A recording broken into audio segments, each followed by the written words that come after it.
81살 고령인 A씨 어머니는 지난 2월 모르는 번호로 걸려온 전화 한 통을 받았습니다. 상대방은 친딸 A씨를 사칭하며 당장 결제할 일이 있다고 말했고 A씨 어머니는 계좌 비밀번호를 포함한 정보와 신분증 사진 등을 보냈습니다. 계좌번호도 저한테 말해주신 적도 많고 하니까 당연히 그런 어떤 게 이제 일상화돼서 경험을 하셨기 때문에 그 부분을 그냥 의심 안 하고 넘어가신 거죠. 딸이라고 해서 연락이 왔을 때는 그냥 믿어버리시는 거예요.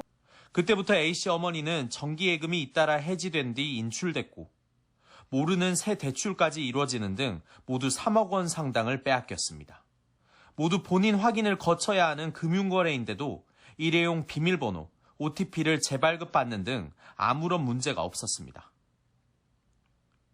개인정보를 넘겨준 피해자 잘못도 있지만 금융사들의 보안 절차에도 구멍이 있었습니다.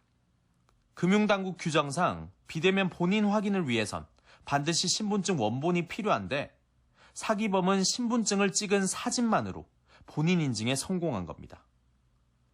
금융실명법 의무 위반에 해당할 여지가 크지만 국내 주요 은행권 가운데 이런 범행을 막을 수 있는 곳은 사실상 없습니다.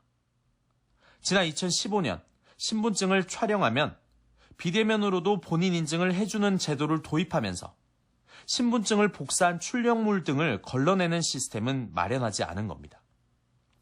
은행들은 신분증 진위 확인 기술이 이제 막 상용화 단계에 있는 거로 알고 있다면서도 피해 사례들은 범죄 조직이 개인정보를 빼내 악용한 거라며 고객에게 책임을 돌렸습니다. 종이에 복사한 신분증이 인증되는 큰 구멍이 확인된 상황입니다. 지금 이 시간에도 피해자가 발생하고 있습니다. 기술적 보완 이전까지 즉각 비대면 인증 방법에서 제외해야 합니다.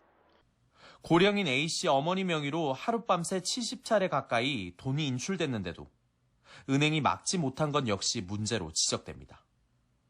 이상거래 탐지 시스템이 24시간 운영된다지만 지급정지 등 실제로 출금을 막는 조치는 직원들이 근무하는 일과 시간에만 가능한 겁니다. 인터넷 뱅킹 자체를 가입을 해본 경험이 없는 그 고객들이 하루아침에 그 인터넷 뱅킹으로 전 재산이 인출이 되는 게 이게 보통 일은 아닌 것 같거든요.